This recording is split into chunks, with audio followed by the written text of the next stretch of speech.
को ढका दिया। शुक्रिया माननीय प्रदेश अध्यक्ष जी, हमारे तमाम साथीगण। मोटा मोटी एक परिदृश्य आपके समक्ष हमारे प्रदेश अध्यक्ष मंगललाल जी ने रख दिया है। कुछ महत्वपूर्ण बिंदुओं पर मैं थोड़ा विस्तार से आपके समक्ष कुछ बातें रखूंगा, सिर्फ इसलिए नहीं कि हम विपक्ष में हैं, इसलिए भी कि हम बिहार के हैं। हम अपनी बात रखते भी शालीनता का निर्वहन करेंगे, किसी पर कोई ऐसी टिप्पणी नहीं करेंगे जिन टिप्पणियों की उन्हें आदत है हमारे लिए करने की। मसलन हम तो खलनायक को भी खलनायक नहीं कहते हैं, यहाँ तो आप एक बड़े नायक को खलनायक कह रहे हैं, लेकिन हम वो नहीं कहना चाहते। महत्वपूर्ण है आपके समक्ष मैं आज के अखबार से शुरू करता हूँ। आप सब में से अखबार, अगर कागजी अखबार ना पढ़ा हो तो आपके व्हाट्सएप पे खबरें आती हैं, खास करके मीडिया बंधुओं को। जिला बेगूसराय, एक अति पिछड़ा वर्ग की महिला के साथ शोषण, बलात्कार, उसके गुप्तांग में कारतूस डालना, एक अन्य व्यक्ति की उसी जिले में उसके परिजन कह रहे हैं हत्या। चलिए चंपारण चलते हैं। एक बच्ची की आंखें नोच ली गई, चेहरा झुलसा दिया गया, चेहरा नोच लिया गया, आंखें निकाल ली गई। आइए चलिए चंपारण से समस्तीपुर चलते हैं। एक गिट्टी व्यवसायी की हत्या। ये मैंने आज के अखबार के 4 अंश लिए हैं, सिर्फ 4। अखबार भरा पड़ा है। कौन है सरकार में? American president? कि उनसे जाके सवाल पूछूं कि लॉ एंड ऑर्डर का मतलब क्या होता है? अगर आपके राज्य में आपके गरीब बेटे बेटियां, पुरुष, महिला अगर सुरक्षित नहीं है तो आप नौटंकी बाज हो। नौटंकी के सिवा आपको कुछ नहीं आता है। आप सिर्फ सुरक्षा आवास के रेटरिक पे खेल सकते हो। अरे हमें कोई ऐतराज नहीं, कहा ना हमारे प्रदेश अध्यक्ष जी ने कि जाके देखो लोग वहां सुरक्षा दे रहे हैं।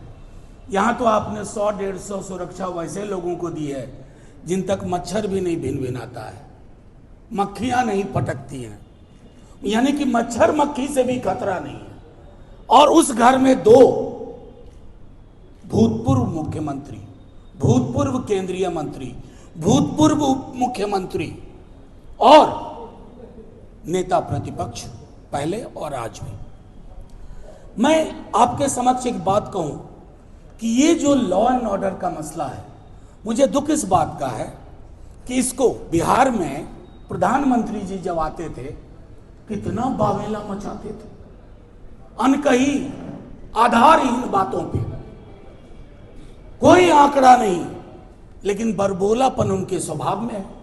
वही स्वभाव वहां से इधर भी थोड़ा आ गया है।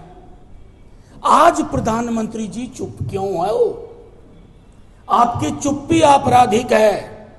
अगर बिहार की बच्चियों, बिहार के व्यवसायियों, बिहार के आम आवाम, बिहार के अत्यंत पिछड़ा, बिहार के दलितों के साथ ये हो रहा है, तो आपकी चुप्पी ये बताती है कि आपने एक आपराधिक आर्किटेक्चर दिया है बिहार को। पूरी संरचना सरकार की आपराधिक है और नतीजे में भुगत कौन रहा है? हम तो सरकार की लेजिटिमेसी पे आज सवाल नहीं करना चाहते हैं। हमें पता है ये सरकार तंत्र मंत्र षड्यंत्र से चुनी गई। लेकिन अब चलिए, और नीतीश जी इस तंत्र षड्यंत्र के बावजूद मैंडेटेड चीफ मिनिस्टर थे, यानी कि उनके पीछे मैंडेट था। क्या सम्राट जी का नाम लेके चुनाव में गए थे कि मुख्यमंत्री होंगे? वो अनमैंडेटेड हैं, और अनमैंडेटेड होने में वो इस तरह का व्यवहार कर रहे हैं जिसको हमारे यहाँ हर भाषा में एक कहावत है कि जो नया नया कन्वर्ट होता है उसके अंदर इस तरह की प्रवृत्ति ज्यादा होती है। चलिए मान लिया, लेकिन आपका काम क्या है? आपका काम ये नहीं है कि भाषण करना, आपका काम है लोगों को भरोसा देना। आज बिहार में कोई बच्ची जिसके माता पिता पढ़ाना चाहते हैं, रोंगटे उनके खड़े हो जाते हैं। हम सब बिसरा गए नीट वाली उस बच्ची के साथ क्या हुआ, क्या फैसला हुआ, क्या नतीजा हुआ। ये एक पहलू है जिस पर आप लोगों से भी आग्रह करूंगा। आप लोग कवर करते हैं सीएम को, बाकी मिनिस्टर्स को, आप हमसे सवाल कीजिए। इस प्रेस कॉन्फ्रेंस के अंत में भी हम आपके सारे सवाल लेंगे, लेकिन आप उनसे भी सवाल कीजिए कि आपको चुना किस लिए गया है। आप लालू जी, तेजस्वी जी, राबड़ी जी को अगर 24 घंटा 7 दिन गाली गलौज करके फुर्सत हो जाए, थोड़ा बिहार संभाल लो भाई। और अगर नहीं संभल रहा है तो माफी मांग लो बिहार से कि मैं इस लायक नहीं था, इस काबिल नहीं था। आइए दूसरा पहलू, आप सब जानते हैं कि 10,000 रुपए यहां ट्रांसफर किए गए थे। मॉडल कोड ऑफ कंडक्ट का उल्लंघन हुआ, जाने दीजिए। अब किससे शिकायत करें? चुनाव आयोग उनकी ऊपर वाली पॉकेट में है, ईडी, आईटी, सीबीआई नीचे वाले 2 पॉकेट में है, और पीछे में बाकी सारा तंत्र है पीछे वाले पॉकेट में। लेकिन तब यह कहा गया था कि यह 2 लाख रुपए की पहली किस्त है, 10,000। मेरे तमाम साथी जिन्होंने चुनाव लड़ा है उन सबने देखा है 1,90,000 कहां गया बिहार की महिलाओं का। उनके साथ ये बेईमानी क्यों? आप अपने आलीशान बंगले की मरम्मती में कोई कोताही नहीं कर रहे हैं। आपका काफिला चलता है तो लगता है राजा महाराजा का काफिला चल रहा है, लेकिन बिहार की महिलाओं के हक और उनके हिस्से की 1,90,000, और इसके लिए आवश्यक हुआ तो लॉ एंड ऑर्डर और इस कमिटमेंट को पूरा करवाने के लिए राष्ट्रीय जनता दल लोगों के बीच जाएगा, आंदोलन की शक्ल देगा। क्योंकि विपक्ष का भी एक मैंडेट होता है। आप तो बिना मैंडेट के सीएम हैं, विपक्ष का एक मैंडेट है कि हम लोगों के सुख दुख में खड़े होंगे और हर उस सवाल को उठाएंगे जो सवाल आपको परेशान करते हैं। सदन में संख्या कम हो, सड़क की संख्या में आप मुकाबला नहीं कर पाएंगे। और हमारे अध्यक्ष जी, इन लोगों ने जिस राजनीतिक विरासत को, लालू जी, अध्यक्ष जी, कर्पूरी ठाकुर जी, वो विरासत सदन से ज्यादा सड़क पे भरोसा करती थी, उसको रोशन करने में लगी होती थी। तो इस चीज के लिए आप लोग दूसरा सवाल, खजाने की अद्यतन स्थिति पूछिए। 4 दिन पहले एक झूठ बोला गया कि पैसों की कोई कमी नहीं है।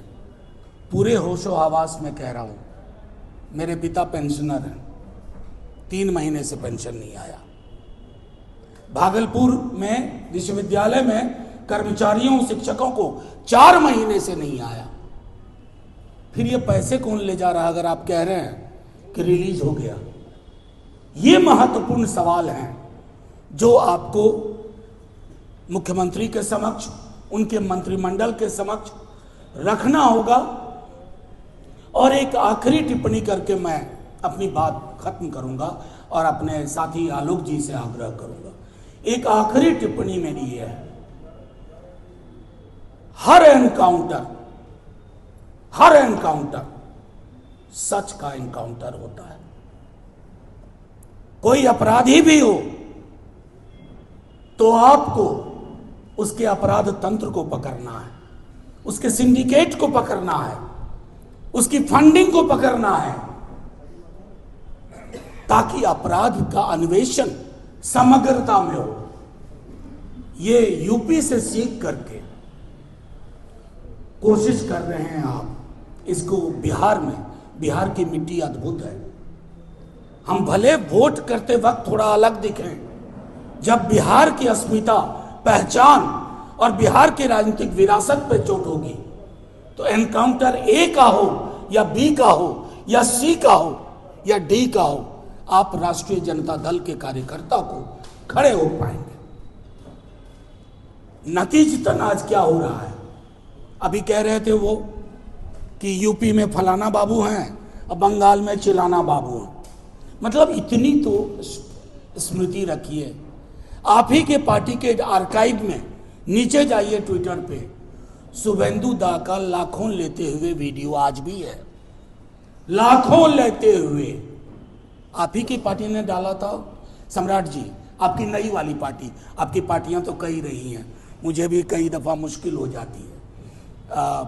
शायद वामपंथी पार्टी को छोड़ के तो सब पार्टी में रहे हैं, हाँ, बस वही घर छूटा हुआ है। तो मैं ये कहना चाह रहा था कि बिहार रिएक्ट करेगा, बिहार कभी भी अपराधी को पसंद नहीं करेगा, लेकिन उसके नाम पर इस रवैये के पक्ष में भी नहीं रहेगा कि आप, और जो बात हमारी पार्टी ने हमेशा कहा है, एनकाउंटर का सच ये होता है कि मूलतः ये सच का एनकाउंटर होता है। ये बात कह करके मैं अपने साथी आलोक जी से आग्रह करूंगा अपनी बात रखें, उसके बाद आपका इन विषयों से संबंधित जो भी सवाल होगा हम जवाब देंगे यथासंभव।